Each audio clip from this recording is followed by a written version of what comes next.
Let me just make a brief comment and be happy to take a few questions. We don't have an endless amount of time. I've got to get back. Let me just say this. This country today, in my view, has more serious crises than at any time since the Great Depression of the 1930s. For most Americans, their reality is that they're working longer hours for lower wages.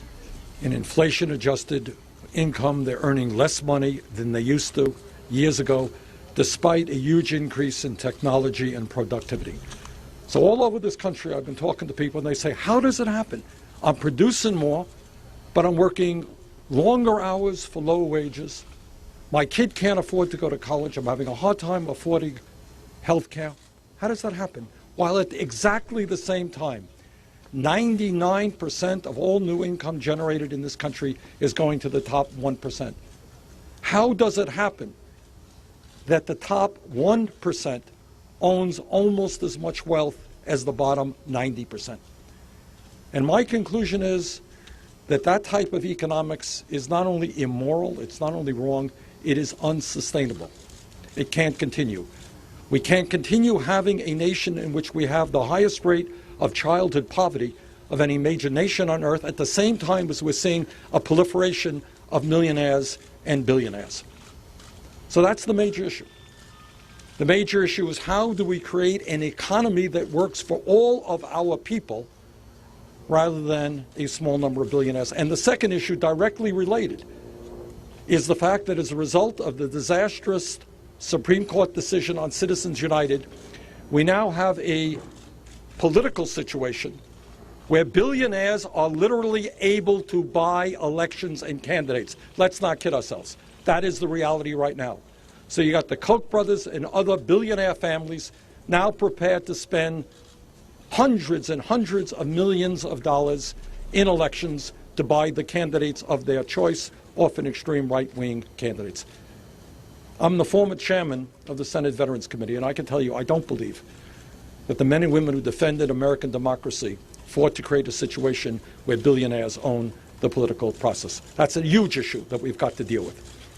Right now, in terms of issues, we have a Republican Party with virtually few exceptions that does not even recognize the reality of climate change, let alone that it is caused by human activity, let alone that the scientific community tells us this is the major global environmental crisis that we face.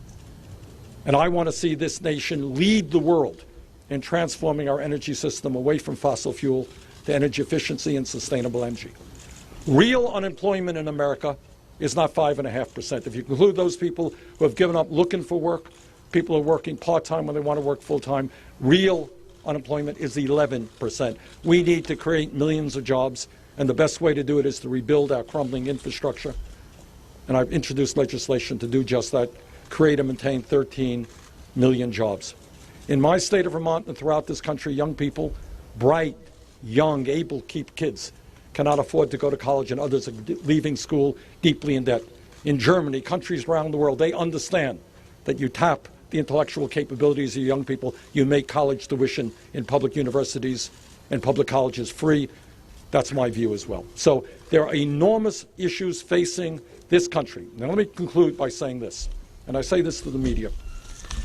I've never run a negative ad in my life. I've been in many campaigns, and you ask the people of Vermont, they will tell you Bernie Sanders has never run a negative ad. I hate and detest these 30-second ugly negative ads.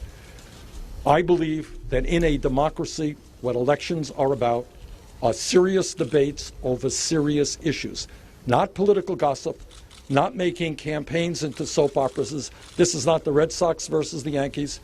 This is the debate over major issues facing the American people. Honest people. My conservative friends differ with me, and that's fine. That's called democracy. That's a good thing. But I would hope, and I ask the media's help on this, allow us to discuss the important issues facing the American people, and let's not get hung up on political gossip or all the other soap opera aspects of modern campaigns. Thank you. Let me just take a few. Essentially, without giving you a detailed proposal right now, I regard it as unacceptable that you have major corporations in this country who make billions of dollars in profit, who do not pay a nickel in federal income tax, because, among other things, they stashed their money in the Cayman Islands and Bermuda and other tax havens. The wealthiest people in this country and the largest corporations have got to join the United States of America. They've got to come back to this country, and they've got to maintain and respect their responsibilities. And their responsibilities are not to ship jobs to China.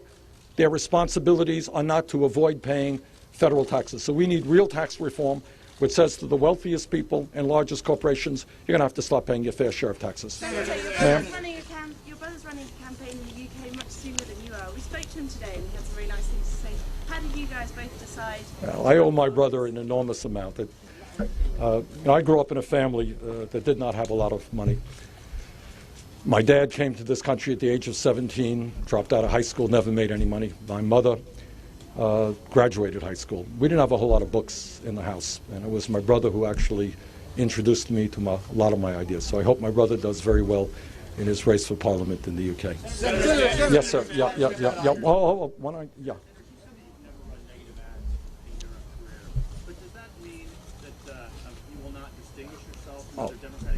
Absolutely not. No, that's a fair question. And let's be clear. To say that people disagree on issues and to point out those issues, that's what a debate is about. That's what democracy is about. So, no, certainly I will be doing that. What I'm saying is, you know this better than I do, turn on these ugly 30-second ads and vicious personal attacks against other candidates. I think the American people are sick and tired of that. I've never done that in my life. But let me tell you, I run vigorous campaigns. Senator, think that question about the Clinton Foundation, how they've raised money, is that fair game for your campaign? Or not? I think what is more fair game for my campaign is the role of money in politics. All right? Where are the conflicts of interest when the Koch brothers are going to be spending $900 million in this campaign, making them a lot of their money from fossil fuel, and having a platform which, as I understand it, calls for the elimination of Social Security, Medicare, and Medicaid, ideas which are increasingly palatable to my Republican colleagues. You think that's a conflict of interest? So the issue here is not the Clinton Foundation. That's a fair issue. The issue is the huge amounts of money that it takes to run a campaign today. And let me say this, and I say that to you honestly. One of the hesitancies I had about deciding whether to run or not was obviously dealing with money. I'm not going to get money from the Koch brothers, and I'm not going to get money from billionaires. I'm going to have to raise my campaign contributions through BernieSanders.com, small individual contributions. That's how I'm going to do it. But I seriously wonder, and it's not just Bernie Sanders, I wonder now, in this day and age, whether it is possible for any candidate who is not a billionaire or who is not beholden to the billionaire class to be able to run successful campaigns. And if that is the case, I want you all to recognize what a sad state of affairs that is for American democracy. Okay. What stances do you have on issues that make you a better nominee than Hillary Clinton? Well, it's too early. We don't know what Hillary's stances are on all of the issues, but this is what I can tell you. And maybe let me conclude on this. I voted against the war in Iraq. And not only did I vote against it, I helped lead the effort. And many of the things that I said back then turned out to be true. I mean, the massive destabilization in the region. I am helping right now to lead the effort against the Trans-Pacific Partnership because I believe it continues a trend of horrendous trade policies which have cost us millions of decent-paying jobs. I helped lead the effort against the Keystone Pipeline because I don't think we should be transporting some of the dirtiest fuel in the world, and we've got to be really vigorous in terms of transforming our energy system. So those are some of my views, and we'll see where Secretary Clinton comes out. All right, with that, I better get going. One more question.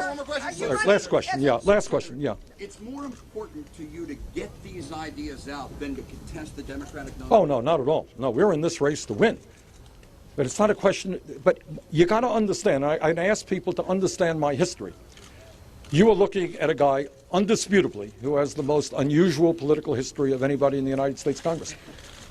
I've run, it's not only that I'm the longest serving independent in the history of the Congress, I've run for statewide office, I got 1% of the vote. I don't know if I should be proud of that, but my last election I got 71% of the vote. The point is, that's not the right question. The question is, if you raise the issues that are on the hearts and minds of the American people, if you try to put together a movement which says we have got to stand together as a people and say that this capital, this beautiful capital, our country belonged to all of us and not the billionaire class, that's not raising an issue. That is winning elections. That's where the American people are. All right, thank you very much.